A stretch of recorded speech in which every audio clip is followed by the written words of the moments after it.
Welcome to today's Explainer. We're diving straight into one of the most tightly guarded and, frankly, most controversial secrets of the Cold War. We're investigating a moment in history where the line between justice and national security didn't just blur, it practically vanished. The Second World War had just ended. But instead of putting every Nazi scientist on trial, the United States secretly offered many of them a new life. Section 1. Collapse and the Secret Race. So, to really wrap our heads around how this happened, we need to stand in the rubble of fallen Germany in 1945. The physical fighting was wrapping up, sure, but a massive, covert geopolitical race was literally just taking off. See, German rocket research at facilities like Peenemünde wasn't just a little ahead, it was decades ahead of the rest of the planet. Take the A4, or as you probably know it, the V2 missile. This thing was an absolute leap in technology. We're talking about a missile reaching 50-mile altitudes. It was grazing the very edge of space. It was hitting speeds approaching 3,600 miles per hour, and it was the very first guided missile to actually break the sound barrier.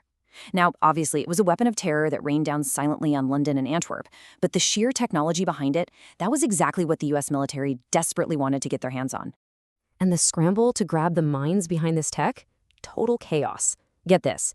In March 1945, a Polish lab technician literally found a Nazi registry of recalled scientists and engineers, known as the Ozenberg list, stuffed into a toilet at Bonn University. I mean, you can't make this up. That list ends up right in the hands of U.S. intelligence.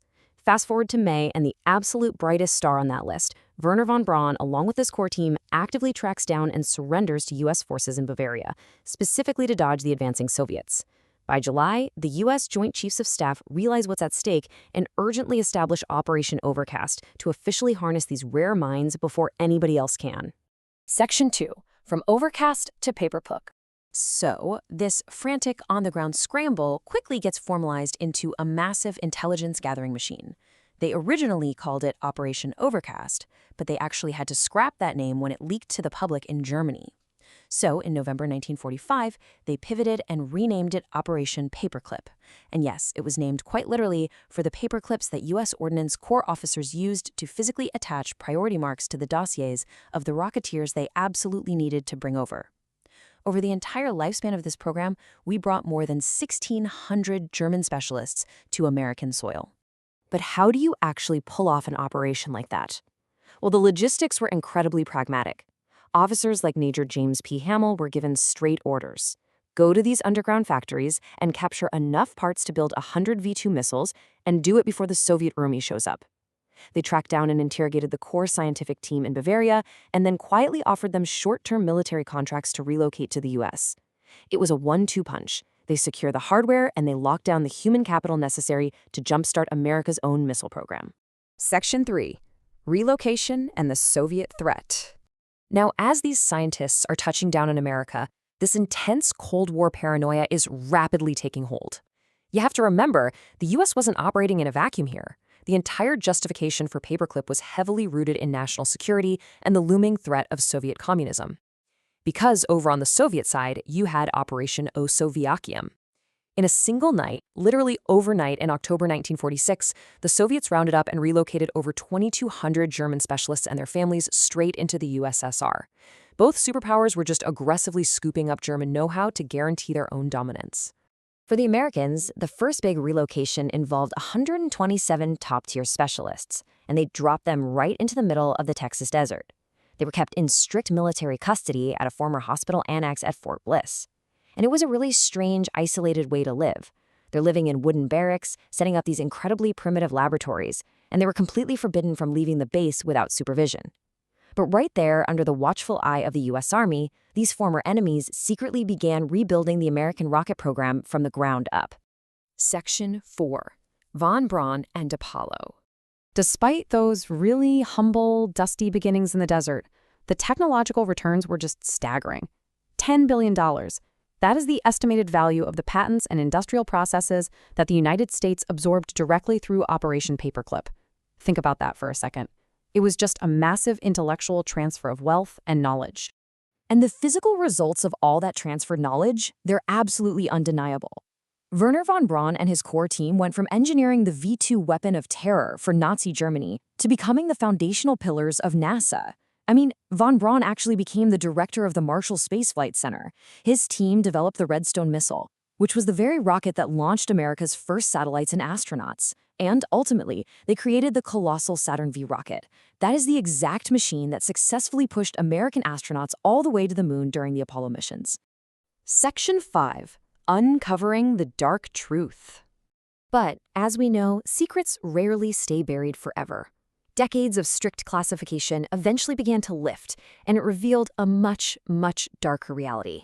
We have to juxtapose their incredible aerospace achievements with their chilling pasts. See, many of these recruits weren't just scientists caught in the crossfire.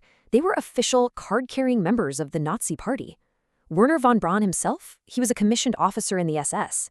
And worse still, some of these scientists were directly, intimately linked to atrocities, including the brutal use of concentration camp forced labor and horrifying human experimentation.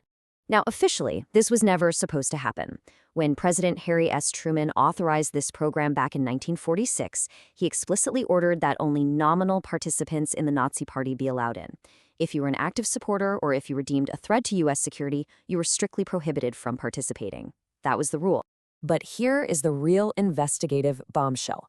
Looking at the declassified documents, you can actually see exactly how military intelligence agencies actively subverted President Truman's direct orders. When these security dossiers showed damning Nazi pasts, military intelligence just stepped right in. They essentially argued that the looming threat of the Soviet Union made these dark pasts completely irrelevant. In fact, Captain Bosket-Weave wrote in a 1948 memo that treating these Nazi affiliations as a big deal was simply, quote, beating a dead Nazi horse. So the security reports were quite literally scrubbed and altered, also these scientists could legally cross the border. Let's take a hard look at the verified facts that slowly bled out to the public over the 70s and 80s. It's estimated that up to 80% of the Paperclip immigrants were former Nazi Party members. 80%! We're talking about figures like Arthur Rudolph, the project director for the Saturn V rocket, who utilized thousands of forced laborers from the Mittelbau-Dora concentration camp, a place where inmates were literally worked to death building those V2s. Then you have Hubertus Strugelhold, celebrated as a father of space medicine, whose aviation medical research was heavily linked to fatal freezing experiments on inmates at Dachau. Eventually, the truth did catch up to some of them. In 1984, Arthur Rudolph actually renounced his U.S. citizenship and fled the country just to avoid being prosecuted for war crimes. Section 6. Legacy and the Moral Cost. As we wrap up this investigation, we're really forced to confront the stark realities of the Cold War era. We are left looking at an ultimate historical dilemma. On one side of the scale, you have the undeniable scientific legacy. Operation Paperclip unquestionably accelerated American military capabilities. It helped the U.S. win the space race, and it absolutely laid the foundation for modern aerospace technology and the Apollo missions. But on the other side of that scale, the moral cost. To achieve those incredible heights, the U.S. government actively shielded war criminals, turned a blind eye to the brutal reality of forced labor, and deliberately subverted justice and presidential orders, all in the name of national security. Can scientific achievement ever outweigh the moral cost of the past?